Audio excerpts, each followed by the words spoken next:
Good morning everybody. कैसे हैं आप लोग? आई होप आप लोग अच्छे होंगे। मैं हूं राजेश विश्वकर्मा और मैं पढ़ाता हूं आपको मैथ। तो आज हम शुरुआत करने जा रहे हैं अपने ऑनलाइन प्लेटफॉर्म की, जिसका नाम है चैनल का मैथ्स विद आरजे। आप इसको आरजे स्टडी सेंटर के नाम से भी सर्च कर सकते हैं या फिर यूट्यूब पे आप आरजे स्टडी सेंटर के नाम भी सर्च कर सकते हैं। प्रोफाइल पे आपको मेरा फोटो मिल जाएगा। तो चलिए शुरुआत करते हैं हम अपने मैथ के पहले क्लास की। और हम अपने मैथ के पहले क्लास में टॉपिक रखे हैं नंबर सिस्टम का। ये हमारे मैथ के सिलेबस का पहला चैप्टर होता है, पहला पार्ट होता है। तो इसका नाम है नंबर सिस्टम, हिंदी में इसको संख्या पद्धति बोलते हैं। बहुत ही आसान कॉन्सेप्ट से इस चैप्टर को हम लोग क्लियर करेंगे और हम देखेंगे कि इस चैप्टर में हमें कौन कौन सी चीज़ें पढ़नी होती हैं, कैसे कैसे क्वेश्चन आते हैं। ये जो चैप्टर होता है नंबर सिस्टम, जिसको हिंदी में संख्या पद्धति बोलते हैं, इससे सभी प्रतियोगी परीक्षाओं में भी प्रश्न पूछे जाते हैं। और आपका जो स्कूल का सिलेबस होता है, जैसे कक्षा 6 हो गया, 7 हो गया, 8 हो गया, इन सभी में भी इसके क्वेश्चन मिलते हैं आपको, चाहे आप यूपी बोर्ड से पढ़ रहे हो, चाहे आप सीबीएसई बोर्ड से पढ़ रहे हो। ये जो चैप्टर होता है वो सभी जगह आपको देखने को मिलता है। ठीक है, तो चलिए शुरुआत करते हैं हम अपने पहले क्लास की। तो आज हमारा टॉपिक जो रहेगा वो संख्या पद्धति का रहेगा। तो संख्या पद्धति में हमें कौन कौन सी चीज़ों को पढ़ना होता है? तो देखिए, संख्या पद्धति में हमें जैसे प्राकृतिक संख्याएं किसे कहते हैं ये पढ़ना होता है, पूर्ण संख्याएं क्या होती हैं ये पढ़ना होता है, पूर्णांक किसे कहते हैं ये पढ़ना होता है, सम संख्याएं किसे कहते हैं ये पढ़ना होता है, विषम संख्याएं क्या होती हैं, अभाज्य संख्याएं क्या होती हैं, भाज्य संख्याएं क्या होती हैं, सह अभाज्य संख्याएं क्या होती हैं, युग्म अभाज्य संख्याएं क्या होती हैं। आगे बहुत से और टॉपिक रहेंगे, जैसे परिमेय संख्याएं क्या होती हैं, अपरिमेय संख्याएं क्या होती हैं। इन सब टॉपिक को हम लोगों को पढ़ना रहता है। उसमें वास्तविक संख्याएं भी आती हैं, काल्पनिक संख्याएं भी आती हैं। तो संख्या पद्धति में हमें इन सब टॉपिक को पढ़ना रहता है। तो हम अपने एक एक टॉपिक को कवर करने की कोशिश करेंगे और बहुत ही आसान भाषा में हम इस चैप्टर को खत्म करने की कोशिश करेंगे। तो चलिए शुरुआत करते हैं। सबसे पहला हमारा टॉपिक जो है वो है प्राकृतिक संख्याएं। तो प्राकृतिक संख्याएं किसे कहते हैं, सबसे पहले ये हम लोग देखते हैं। तो सबसे पहला हमारा टॉपिक है प्राकृतिक संख्याएं। तो सबसे पहले देखते हैं प्राकृतिक संख्याएं किसे कहते हैं।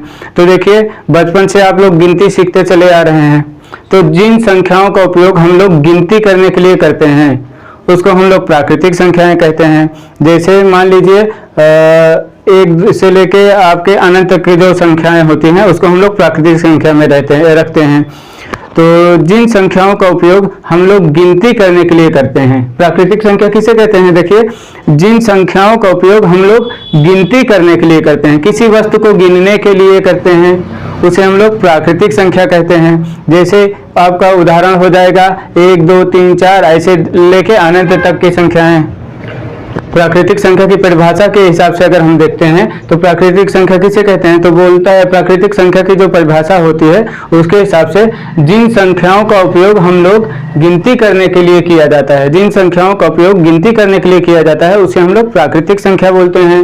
ये शुरू उदाहरण देखते हैं तो 1 2 3 4 5 ऐसे डॉट डॉट डॉट डॉट अनंत तक जाती है। तो प्राकृतिक संख्याएं 1 से शुरू होकर अनंत तक रहती हैं।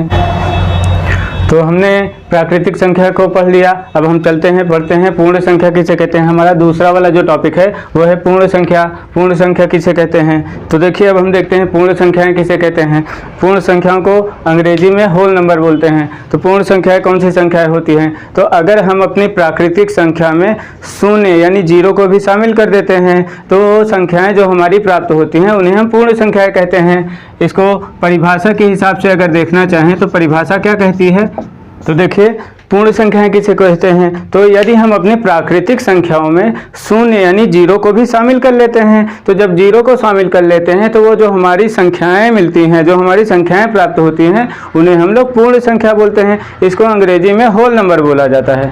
तो देखिए, हमारी प्राकृतिक संख्याएं कहाँ से शुरू हो रही थी? उदाहरण में अगर हम देखना चाहें तो हमारी प्राकृतिक संख्याएं शुरू हो रही थी 1 से 1 2 3 4 5 डॉट डॉट इनफाइनाइट यानी अनंत तक जा रही थी। अगर हम अपनी प्राकृतिक संख्याओं में शून्य को भी शामिल कर लेते हैं तो शून्य को आगे लगा देते हैं। तो देखिए, अगर हम अपनी प्राकृतिक संख्याओं में शून्य को शामिल कर लेते हैं तो वो जो प्राप्त संख्याएं हमारी होंगी वो हमारी पूर्ण संख्याएं कहलाएंगी। पूर्ण संख्याएं हमेशा शून्य से शुरू होती हैं और प्राकृतिक संख्या हमेशा आपकी 1 से शुरू होती है, यानी 1 से शुरू होती हैं। अब देखिए इस पे 1-2 क्वेश्चन भी कभी कभी पूछा जाता है। इस पे 1-2 क्वेश्चन भी कभी कभी पूछा जाता है कि प्राकृतिक संख्याओं और पूर्ण संख्याओं में क्या अंतर होता है। तो प्राकृतिक संख्याएं हमेशा आपकी 1 से शुरू होती हैं और पूर्ण संख्याएं हमेशा आपकी 0 से शुरू होती हैं। पूर्ण संख्याओं को अंग्रेजी में होल नंबर बोला जाता है। कभी कभी कोई प्रश्न पूछ लिया जाता है, जैसे बताइए 5 एक प्राकृतिक संख्या है कि पूर्ण संख्या है। तो 5 जो है आपकी प्राकृतिक और पूर्ण दोनों संख्याएं कहलाएगी। जैसे मान लीजिए 5 लिखा हुआ है तो पूछ लेता है प्रश्न में आपसे 4 ऑप्शन देके कि 5 क्या प्राकृतिक संख्या है या पूर्ण संख्या है। तो 5 जो है आपकी प्राकृतिक संख्या भी कहलाएगी और पूर्ण संख्या कहलाएगी। यहाँ से जितने नंबर की शुरुआत होती है 1 से लेके जहाँ तक अनंत तक जो भी आपकी संख्याएं होती हैं वो सभी प्राकृतिक संख्या होती है। और 0 से जब शुरुआत कर देते हैं तो पूर्ण संख्या कहलाती है। तो जितनी भी प्राकृतिक संख्याएं हैं आपकी जो 1 से शुरू हो रही हैं, जितनी भी आपकी प्राकृतिक संख्याएं होती हैं वो सभी आपकी प्राकृतिक संख्या होने के साथ साथ में पूर्ण संख्या भी कहलाती है, क्योंकि पूर्ण संख्याएं 0 से शुरू होती हैं। तो पूर्ण संख्याएं 0 से जब शुरू होती हैं तो 0, 1, 2, 3, 4, 5, 6 डाट अनंत तक ये भी जाती हैं। तो जितनी भी प्राकृतिक संख्या है वो सभी पूर्ण संख्या भी कहलाएगी। जितनी भी प्राकृतिक संख्याएं होती हैं वो आपकी पूर्ण संख्या भी कहलाती है। तो मान लीजिए आपसे एक प्रश्न पूछ लिया जाए कि 2 क्या हमारी प्राकृतिक संख्या है कि पूर्ण संख्या है। तो 2 हमारी प्राकृतिक और पूर्ण दोनों संख्याएं कहलाएगी। ठीक है, मान लीजिए आपसे एक प्रश्न पूछ लिया जाए कि 0 क्या प्राकृतिक संख्या होती है या पूर्ण संख्या होती है। तो 0 आपका पूर्ण संख्या कहलाएगी, प्राकृतिक संख्या नहीं कहलाएगी, क्योंकि 0 जो है पूर्ण संख्या में आती है। प्राकृतिक संख्याओं की शुरुआत हमेशा 1 से होती है। तो आशा करते हैं कि आपको ये दोनों डिफिनेशन समझ में आ गई होंगी, दोनों में अंतर समझ में आ गया होगा। अगर आपका कोई प्रश्न आता है प्राकृतिक संख्या और पूर्ण संख्या से संबंधित तो दोनों का जवाब आपको पता होगा। ठीक है, अब हम देखते हैं अपने अगले टॉपिक को, जिसका नाम है हमारा पूर्णांक। ठीक, देखिए सभी धनात्मक और सभी ऋणात्मक संख्याएं। धनात्मक संख्याएं का मतलब जो पॉजिटिव नंबर होते हैं, जैसे मान लीजिए आपका पूर्ण संख्या शुरुआत होती है 0 से, तो 0 ना तो धनात्मक होता है ना तो ऋणात्मक। तो हम प्राकृतिक संख्या को अगर लेते हैं तो 1 से शुरुआत होती है। तो जितनी भी धनात्मक संख्याएं हैं, जैसे 1 से लेके अनंत तक संख्याएं जाती है आपकी धनात्मक, और ऋणात्मक संख्याओं में भी -1 से लेके अनंत तक जाती हैं। तो सभी धनात्मक संख्याएं, सभी ऋणात्मक संख्याएं और 0 अगर हम तीनों को कंबाइंड कर देते हैं, मिला देते हैं, तो जो संख्याएं हमें प्राप्त होती हैं उसे हम लोग पूर्णांक बोलते हैं। तो सभी धनात्मक संख्याएं हो गई और सभी ऋणात्मक संख्याएं हो गई और 0 अगर हम तीनों को कंबाइंड कर देते हैं, तीनों का मिश्रण कर देते हैं, तीनों को आपस में मिला देते हैं, तीनों को मिलाने पे जो हमें प्राप्त संख्या मिलती है उसी को हम लोग पूर्णांक कहते हैं। तो पूर्णांक संख्या रेखा पर निर्धारित यानी निरूपित की जाने वाली संख्याएं होती हैं। संख्या रेखा पर पाई जाने वाली सभी संख्याओं को हम लोग पूर्णांक बोलते हैं। पूर्णांक देखिए संख्या रेखा क्या होती है। मान एक रेखा होती है जिसपे सभी संख्याएं लिखी होती हैं, बीच में 0 होता है और दाहिने साइड में हमारी धनात्मक संख्याएं होती हैं। 1 हो गया, 2 हो गया, 3 हो गया, 4 हो गया, 5 हो गया, 6 हो गया, डाट डाट ऐसे प्लस के अनंत तक, यानी धनात्मक अनंत तक जाती है। और लेफ्ट साइड में, बाएं साइड में हमारे माइनस से शुरुआत होता है। -1 हो गया, -2 हो गया, -3 हो गया, -4 हो गया, ऐसे ही डाट डाट माइनस के अनंत तक संख्याएं लिखी रहती है। इसको हम लोग ऋणात्मक संख्याएं कहते हैं। तो देखिए 0 क्या है, उदासीन होता है। 0 ना तो ऋणात्मक होता है ना तो धनात्मक होता है। इसका मतलब 0 के आगे ना तो हम प्लस का निशान लगाते हैं ना तो माइनस का निशान लगाते हैं। और जो इधर दाहिने साइड में जो भी संख्याएं लिखी होती हैं ये होती हैं धनात्मक संख्याएं। ये होती हैं हमारी धनात्मक संख्याएं। इसे हम लोग अंग्रेजी में पॉजिटिव नंबर बोलते हैं। और हमारी बाएं साइड में जो भी संख्याएं लिखी होती हैं ये सभी हमारी ऋणात्मक संख्याएं कहलाती हैं। ऋणात्मक संख्याएं क्या होती हैं? ऋणात्मक संख्याओं को हम लोग अंग्रेजी में निगेटिव नंबर से बोलते हैं। तो इसमें कुछ कॉन्सेप्ट होता है जो आपको समझना पड़ेगा। जैसे जो संख्या रेखा पर इसको हम लोग, जो रेखा बनी है इसको हम लोग हिंदी में संख्या रेखा बोलते हैं, अंग्रेजी में इसको हम लोग नंबर लाइन बोलते हैं। ठीक, इसको हिंदी में हम लोग संख्या रेखा बोलते हैं, अंग्रेजी में इसी को नंबर लाइन बोल दिया जाता है। तो इसमें कुछ कॉन्सेप्ट होता है जो आपको समझना पड़ेगा। देखिए, संख्या रेखा में जो संख्याओं की शुरुआत होती है, यहाँ से अगर हम देखना चाहें तो माइनस के अनंत से लेके प्लस के अनंत तक संख्याएं लिखी रहती हैं। बीच में शून्य होता है, शून्य आपका उदासीन होता है, ना तो ऋणात्मक होता है ना तो धनात्मक। और शून्य के दाहिने ओर जो भी संख्याएं लिखी होती हैं वह आपकी धनात्मक संख्याएं होती हैं। ये 1 से लेके अनंत तक जाती हैं। और शून्य के बाएं पक्ष में, बाएं साइड में जो भी संख्याएं लिखी रहती हैं वो सभी ऋणात्मक संख्याएं होती हैं। ऋणात्मक संख्याओं यहाँ -1 हो गया, -2 हो गया, -3 हो गया, -4 ऐसे करके लिखा रहता है। तो इसमें कॉन्सेप्ट आपको क्या समझना है, पूर्णांक में आपको कॉन्सेप्ट ये चीज़ें को समझना है कि कौन सी संख्या छोटी होती है, कौन सी बड़ी होती है। तो देखिए, जब हम अपने गिनती की शुरुआत करते हैं, मान लीजिए हम अपने धनात्मक संख्याओं को अगर लेने की कोशिश करते हैं तो धनात्मक संख्याएं 1 2 3 4, जब हम दाहिनी ओर बढ़ते हैं तो नंबर हमारा आरोही क्रम में मिलता है, यानी पहले छोटी संख्या मिलती है, फिर उससे बड़ी मिलती है, फिर उससे बड़ी मिलती है। यही कॉन्सेप्ट बहुत सारे लोगों को कंफ्यूजन करता है कि कौन सी संख्या बड़ी है, कौन सी छोटी है। ज़्यादातर केस ऋणात्मक संख्याओं के साथ लोगों को कंफ्यूज करता है कि कौन सी संख्या छोटी होती है, कौन सी बड़ी होती है। अब अगर हम बाएं साइड में इधर से चलते हैं, हम अपने धनात्मक संख्याओं में दाहिने से बाईं ओर अगर चलते हैं तो मान लीजिए यहाँ 6 लिखा है, फिर 5 लिखा है, फिर 4 लिखा है, फिर 3 लिखा है, तो हमारा जो नंबर मिलता है वो अवरोही क्रम यानी घटते क्रम में मिलता है। तो नंबर सिस्टम संख्या रेखा, यानी जो संख्या रेखा हमारी बनी है उस पर जो भी हमारा नंबर लिखा होता है, जितनी भी संख्याएं लिखी होती हैं, वो अगर हम बाएं साइड से दाहिने साइड में चलते हैं तो सभी संख्याएं आरोही क्रम में मिलती हैं। जैसे -4 है, -3 है, -2 है, तो -4 छोटा है, -3 उससे बड़ा है, -3 से बड़ा -2 है, -2 से बड़ा -1 है। यानी कहने का मतलब है ऋणात्मक में जितनी बड़ी संख्या रहती है उतनी छोटी रहती है, और जितनी छोटी संख्या लिखी रहती है उतना बड़ा होता है। क्योंकि जब हम अपनी संख्या रेखा पे बाएं साइड से दाएं साइड में चलने की कोशिश करते हैं तो जो हमें संख्याएं मिलती हैं वो आरोही क्रम में मिलती हैं। तो देखिए, अगर हम यहाँ से इस साइड में चलने की कोशिश करते हैं तो -4 से बड़ा -3 होगा, -3 से बड़ा -2 होगा, -2 से बड़ा -1 होगा, फिर -1 से बड़ा 0 हो जाएगा, 0 से बड़ा 1 होगा, 1 से बड़ा 2 होगा। तो संख्या रेखा पे जो भी संख्याएं लिखी रहती हैं वो आरोही क्रम में लिखा रहता है। इस पे कभी कभी प्रश्न पूछा जाता है कि बताइए, और ये हो गया 250। तो देखिए, 1000 माइनस में बड़ी संख्या है, तो मैंने आपको बताया जो ऋणात्मक में बड़ी संख्याएं होती हैं वो छोटी होती हैं, और जो छोटी संख्याएं होती हैं वो हमेशा बड़ी होती है।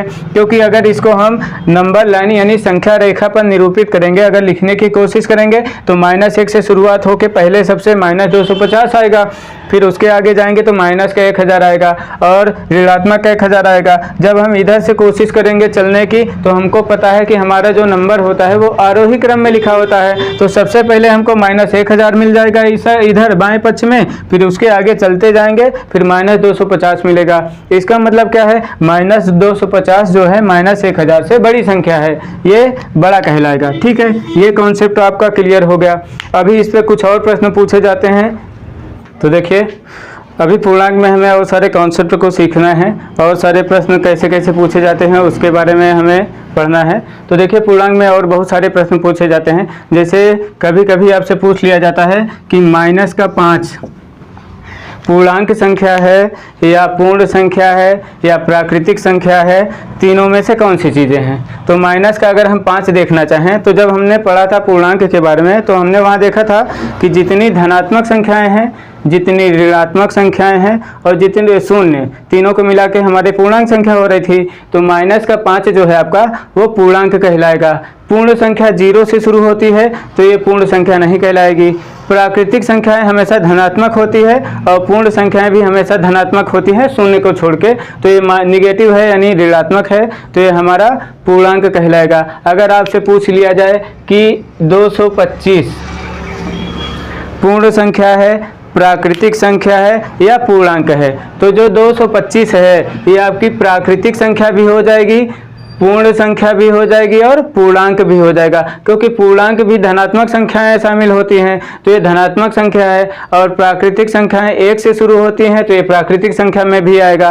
पूर्ण संख्याओं की शुरुआत 0 से होती है, 0 से होती है, तो ये पूर्ण संख्या भी कहलाएगी। तो जैसे 225 लिखा हुआ है, ये आपका प्राकृतिक संख्या भी कहलाएगा, ये आपका पूर्णांक भी कहलाएगा, ये आपका पूर्ण संख्या भी कहलाएगा। तो ये कॉन्सेप्ट आपको क्लियर हो गया होगा। तो कुछ इस पे सत्य असत्य वाले कॉन्सेप्ट आते हैं, उसको हम लोग नेक्स्ट क्लास में कवर करने की कोशिश करेंगे कि इसका जो प्रश्न पूछा जाता है वो प्रश्न किस तरीके से पूछा जाता है, उसमें सत्य असत्य के कथन दिए जाते हैं आपसे। उस कॉन्सेप्ट को हम लोग नेक्स्ट क्लास में कवर करने की कोशिश करेंगे। अब हमने आपको पूर्णांक पढ़ा दिया, अब हम चलते हैं अपने नेक्स्ट टॉपिक पे, जिसका नाम है सम संख्याएं। ठीक है, अब हम देखेंगे सम संख्याएं किसे कहते हैं। तो देखिए, सम संख्याओं को हम लोग इंग्लिश में बोलते हैं इवन नंबर।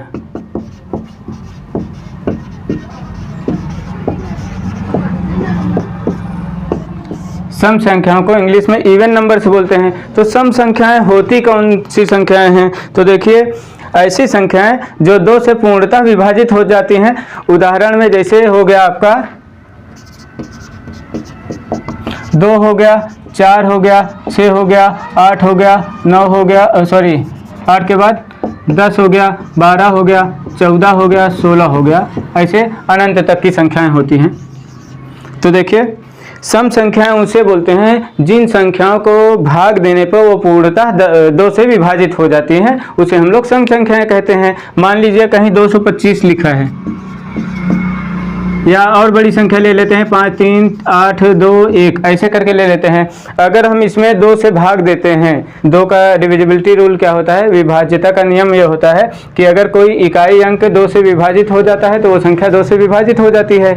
यहाँ पे इकाई अंक 1 है, अगर 1 में हम 2 से भाग देते हैं तो भाग नहीं जाता है, तो यानी ये संख्या 2 से विभाजित नहीं होगी, तो ये संख्या जो है हमारी सम संख्या नहीं कहलाएगी। ठीक, ये हमारी सम संख्या नहीं कहलाएगी। दूसरी कोई संख्या ले लेते हैं, ऐसे करके मान लीजिए कोई संख्या है, यहाँ पे 8 लिखा हुआ इकाई अंक पे। ठीक, अगर इसको हम 2 से भाग देते हैं, ठीक, तो 2 से अगर इकाई अंक को हम भाग देते हैं तो 4 बार में कट जा रहा है, यानी ये संख्या 2 से विभाजित हो जाएगी, तो ये संख्याएं हमारी सम संख्याएं कहलाएंगी। तो ऐसी संख्याएं जिनमें 2 से भाग देने पर वो पूर्णतः विभाजित हो जाती हैं, यानी पूरी पूरी कट जाती हैं, उसे हम लोग सम संख्याएं कहते हैं। अब इसी का जस्ट अपोज होता है, अपोजिट होता है, उल्टा होता है विषम संख्याओं में। तो विषम संख्याएं किसे कहते हैं? तो देखिए, विषम संख्याओं को हम लोग अंग्रेजी में ओड नंबर्स बोलते हैं। ठीक, तो विषम संख्याएं क्या होती हैं? तो ऐसी संख्याएं जिनमें 2 से भाग देने पर वो पूर्णतः विभाजित नहीं होती हैं, यानी भाग देने पर पूरी पूरी नहीं करती हैं, उसे हम लोग विषम संख्याएं बोलते हैं। तो देखिए, ये वाली जो संख्या हमें प्राप्त हुई थी, ये हमारी विषम संख्या कहलाएगी। जैसे मान गया 3 के बाद आपका 5 हो गया, 5 के बाद आपका 7 हो गया, 7 के बाद 9 हो गया, 9 के बाद 11 हो गया, 13 हो गया। ये जो संख्याएं हैं, अगर इसमें हम 2 से भाग देते हैं तो ये हमारी संख्याएं विभाजित नहीं होती हैं। तो जब 2 से भाग देने पर कोई संख्या विभाजित नहीं होती है, कटती नहीं है, भाग नहीं जाता है पूर्णतः, या तो शेषफल बच जाता है या तो दशमलव में चला जाएगा अगर हम भाग देना चाहें, तो वो सारी संख्याएं हमारी विषम संख्याएं कहलाती हैं। ठीक है, तो मान लीजिए हम कोई उदाहरण ले लेते हैं बड़ी संख्या का, मान लीजिए 557 ले लेते हैं। 557 में अगर हम 2 से भाग देंगे तो ये लास्ट में जो इकाई अंक है वो 7 लिखा हुआ है, 7 2 से विभाजित नहीं होता है, तो इसको हम लोग विषम संख्या बोलेंगे। क्या बोलेंगे? विषम संख्या। ठीक है, तो देखिए, सम संख्याओं और विषम संख्याओं में एक कॉन्सेप्ट और सीखना है। सम संख्याएं अगर कंसेक्यूटिव लिखी हैं, क्रमागत तरीके से लिखी हैं, तो उन सब में 2-2 का अंतर रहता है। जैसे 2 के बाद 4 है, 4 के बाद 6 है, 6 के बाद 8 है, 8 के बाद 10 है। ठीक, संख्याओं में भी हमेशा 2-2 का अंतर पाया जाता है। 3 हो गया, 5 हो गया, 7 हो गया, 9 हो गया, 11 हो गया, 13। ये विषम संख्याओं में भी अगर क्रमागत लिखी हैं, क्रमागत मतलब सीरियल से लिखी हुई हैं, तो सब में 2-2 का अंतर पाया जाता है। और एक कॉन्सेप्ट ये है कि जब हम सम संख्याओं की बात करते हैं तो सम संख्याएं कौन सी संख्याएं होती हैं? सम संख्याएं ऐसी संख्याएं होती हैं जो 2 के गुणज के रूप में पाई जाती हैं। 2 के गुणज के रूप का मतलब 2 के पहाड़े में आती हैं। ठीक है, जैसे 2 के पहाड़े में 4 भी आता है, 6 भी आता है, 8 भी आता है, 10 भी आता है, 12 भी आता है, 14 भी आता है, 2 के पहाड़े में 22 भी आता है, 2 के पहाड़े में 200 भी आता है, 2 के पहाड़े में 500 भी आता है। बहुत सारा हम लोग जब पहाड़ा पढ़ते हैं या टेबल काउंट करते हैं तो हम लोग 10 तक करते हैं, उसके आगे नहीं जाते हैं। उसके आगे हम लोग अगर देखें तो ये जितनी संख्याएं और भी हैं जो 2 से पूर्णतः विभाजित हो जाती हैं वो संख्याएं 2 का गुणज कहलाती हैं। गुणज मतलब 2 में किसी चीज़ का गुणा करने पे वो संख्या प्राप्त होती है। जैसे 500 200 को गुणज है कि नहीं, तो देखिए 500 का अगर हम 2 से काटना चाहें तो ये हो जाएगा 2 दूना 4, 1 बचा 10 हो गया, 2 पंचे 10, 2 0 0, यानी 2 में अगर हम 250 से गुणा कर दिया जाए, 2 में 250 से अगर गुणा कर दिया जाए तो 500 प्राप्त होता है। इसका मतलब क्या है, जो 500 लिखा हुआ था, 500 लिखा हुआ था, वो 2 का गुणज भी है। 2 में 250 से गुणा करने पे 500 प्राप्त होता है। तो आशा करते हैं आपको सम संख्या और विषम संख्याएं समझ में आ गई होंगी। तो आज का सेशन हम लोग यहीं समाप्त करते हैं। मिलते हैं अपनी नेक्स्ट क्लास में। नेक्स्ट क्लास में हम नंबर सिस्टम यानी संख्या पद्धति के और सारे कॉन्सेप्ट को सीखेंगे।